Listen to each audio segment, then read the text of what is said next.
Yo, this is your man JC, combat mission again today.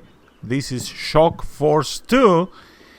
And, well, guys, let me put this one first. I'm not very fond of running tests with combat mission, but this is something that I owe it to myself regarding command, control, and communications in combat missions. So I had to do it. So I created this very small scenario. Please don't make too much out of this. This is just for testing. I created this map, which is very small, kind of limited, featureless, has a building in the middle, and I put there a squad, a US Army infantry squad, and I have the headquarters unit and two subordinates, first squad and second squad.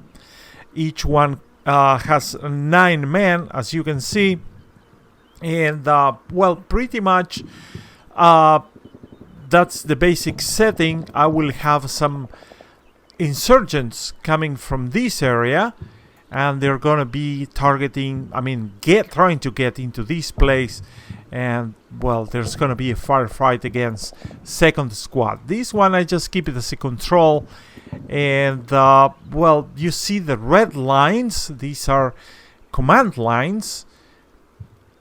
They indicate right now, because of their brightness, that both subordinates units for the second platoon squad are within command radius or command influence. You see also that their means of communications are radios and PDAs, which is great. Premium American hardware. So now, here's the thing. Both first and second squad are facing in the wrong direction. They're facing north. And I wanted to see if there is any difference if they have the headquarters unit. So bear with me, this is more than that. You will see that this is a very bad situation, and it's typical of the WIGO system.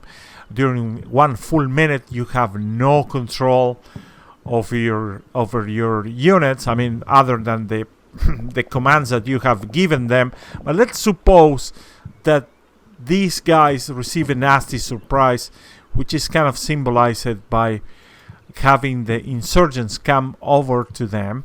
And well, I just activated the turn, and this is gonna take a while, probably, up to 40 seconds for them to get into place.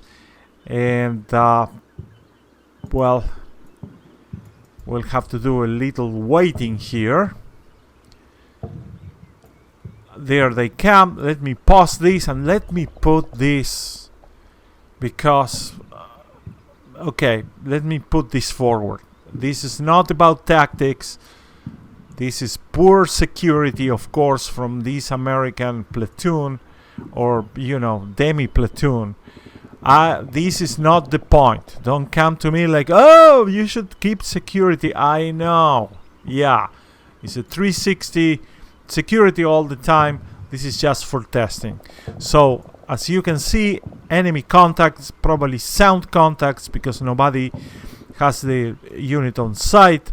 And you will see what happens here. Goes down pretty fast.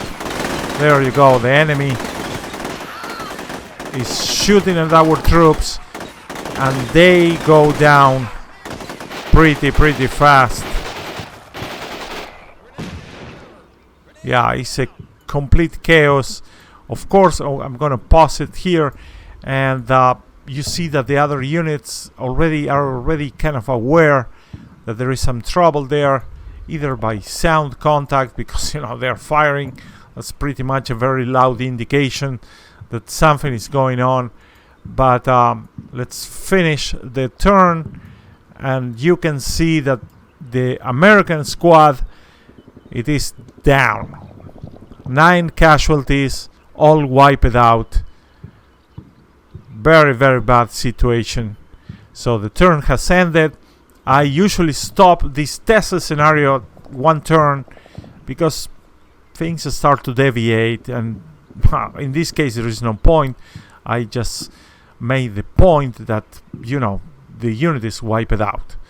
So that's pretty much it when it comes to what happened here. I'm sorry for the camera.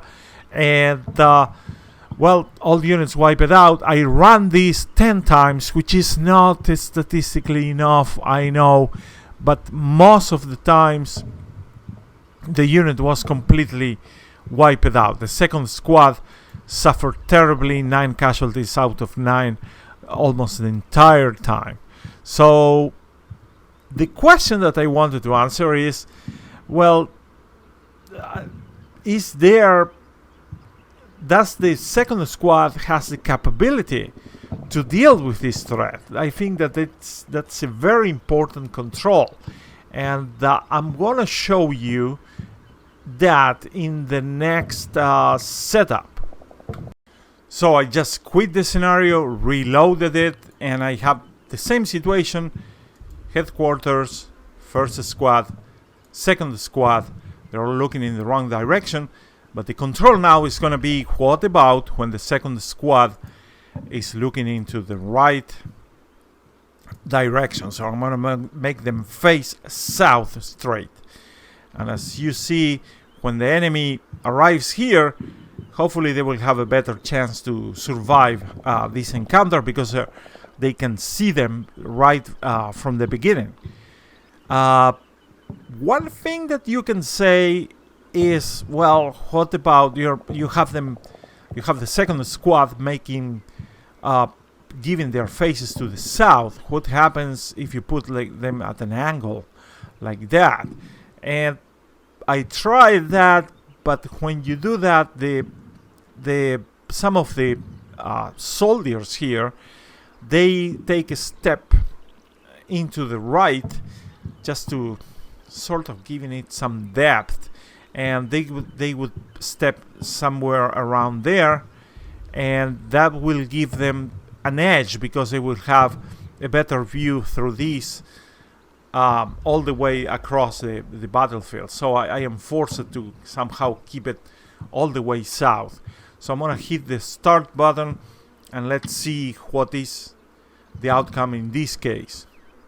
Again, it takes around 30 seconds for the enemy unit to arrive, and nobody is in contact. There is no sound contact. There is nothing so far. So I'm gonna put my, oh, there they come. There is, obviously that has to be sound contact. And there we go.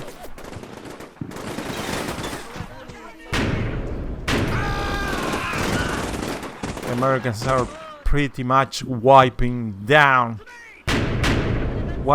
the enemy units.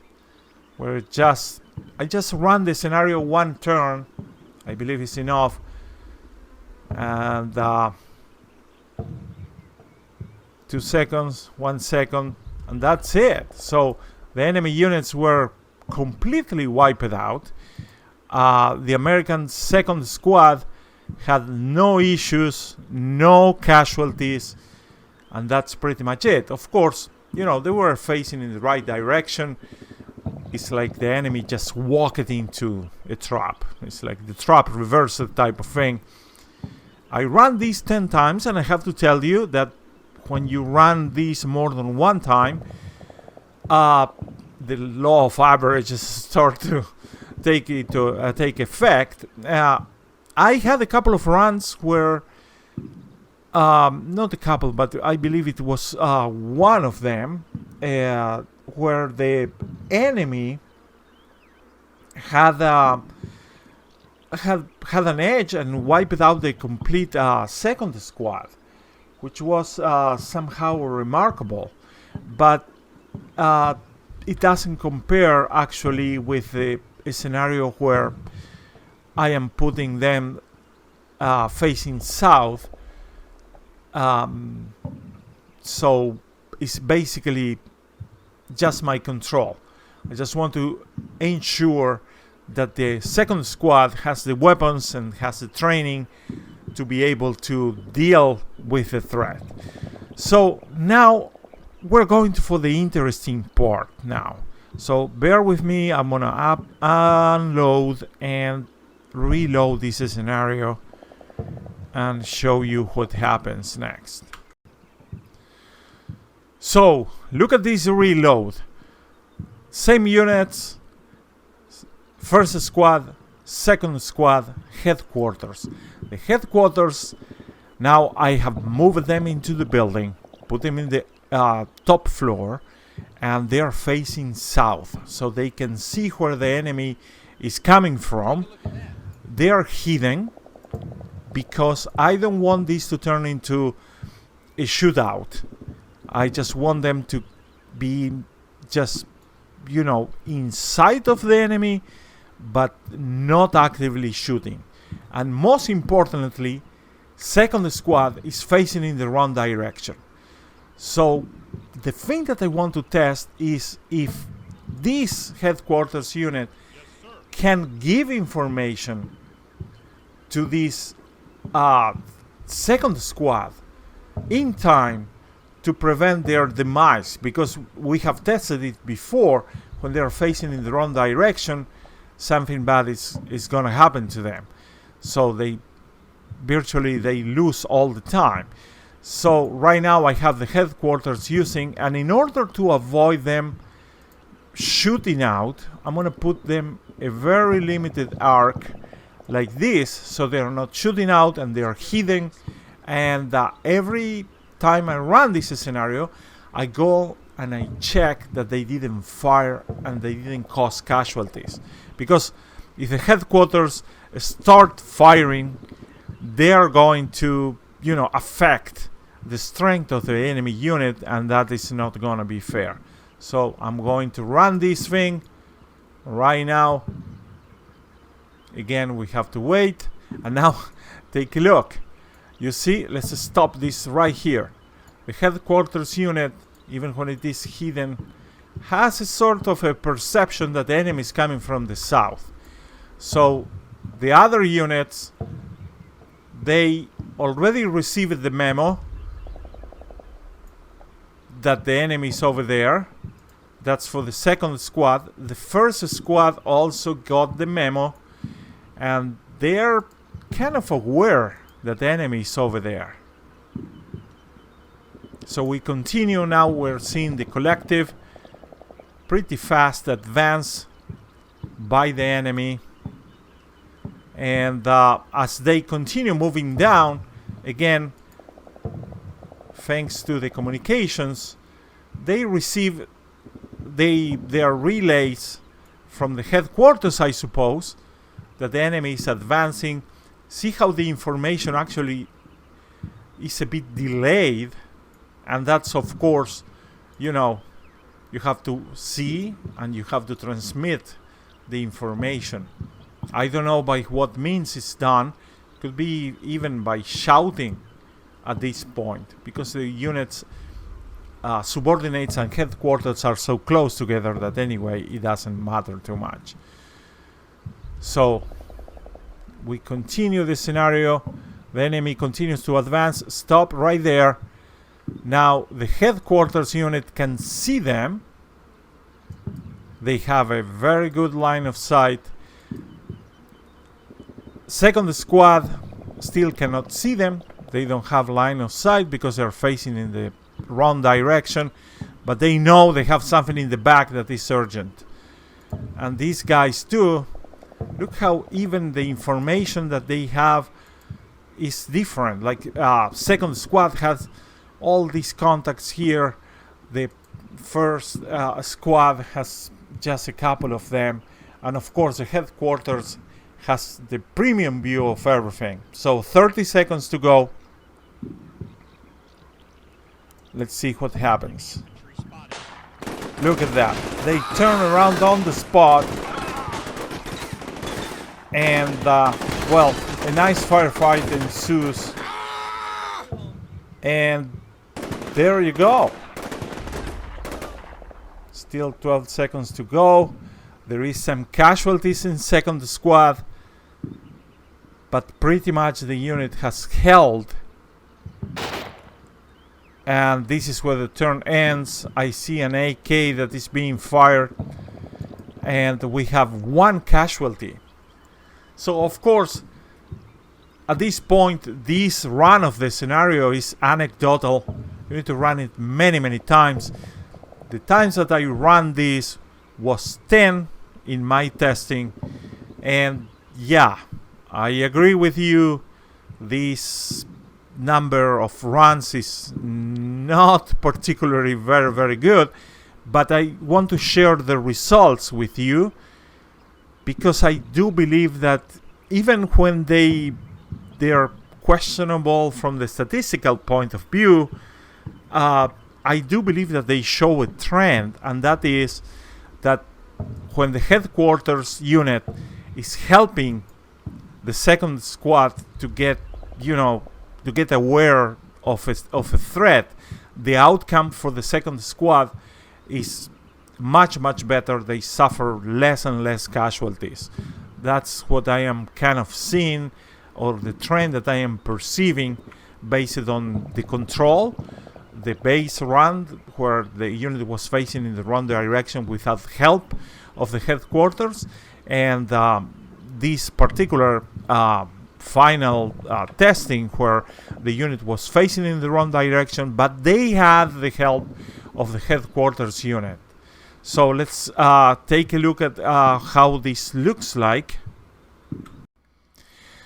And this is pretty much a summary of what I found during my 10 runs each for the 3 different situations that I showed you. The first, well, here I'm committing the sin of not being very good at the statistics, but I thought that this would somehow summarize. I calculated medians and averages, and I decided to plot this via box and whiskers analysis. Of course, statistically, this is, murder. So please bear with me. It's just to show you a trend. I am not trying to make, any statistical significance out of this. So pretty much this is what I found after 10 runs. And again, it just shows a trend. So this is the base condition, where I show that the amount of casualties when the second squad is facing towards the enemy, facing south. If you remember the control, you can see the range is pretty wild, from 0 to 9 casualties. But somehow the median was kept around 3.5, which is this line here, and the average was 4.1. So pretty much in the middle there. It varies terribly. I do believe that, some sort of combat entropy effect is taking place here. Also, the very other measure about this, it is, of course, the law salvos, but that's a matter of another discussion. What is clear, it is that in the second set of data, where the enemy, the second squad was facing in the wrong direction, that is facing north, away from the enemy, and with no headquarters help, the amount of casualties goes pretty wild. The median is around 9, so total elimination. The average is 7.4, and as you can see, the box and whisker analysis doesn't calculate very well the percentiles here, because it's pretty much consistent with the idea that when they are facing in the wrong way and they don't have any help spotting for them, the thing just, they collapse, they just get eliminated. But when they are facing in the wrong direction, when second squad is facing in the wrong direction, but they do have a headquarters unit taking a look for them, this total is significantly reduced. So the median goes down to 0, which is pretty strange. The average goes up to 2.5 roughly, and you can see the percentiles are a bit lower. Pretty much, I don't believe that they will pass a p-test, but of course you cannot run a p-test with 10 samples each, but not too much different than this. But the important part is that without and with headquarters unit, they do face a difference. And of course here, you know, given the American supremacy on communication means, I don't mean that the headquarters unit that, you know, the help for second squad necessarily has to come from a HQ unit.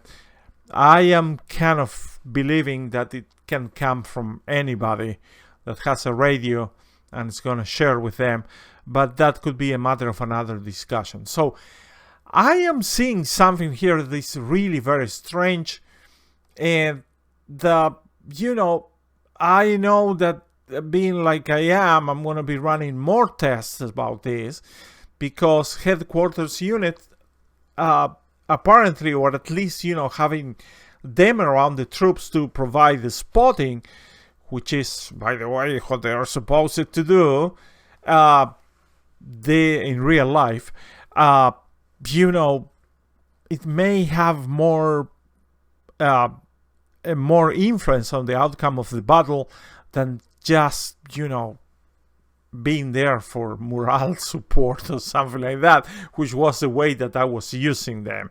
So anyway, I just wanted to share this with you, and I hope the video doesn't become too long. Thank you very much.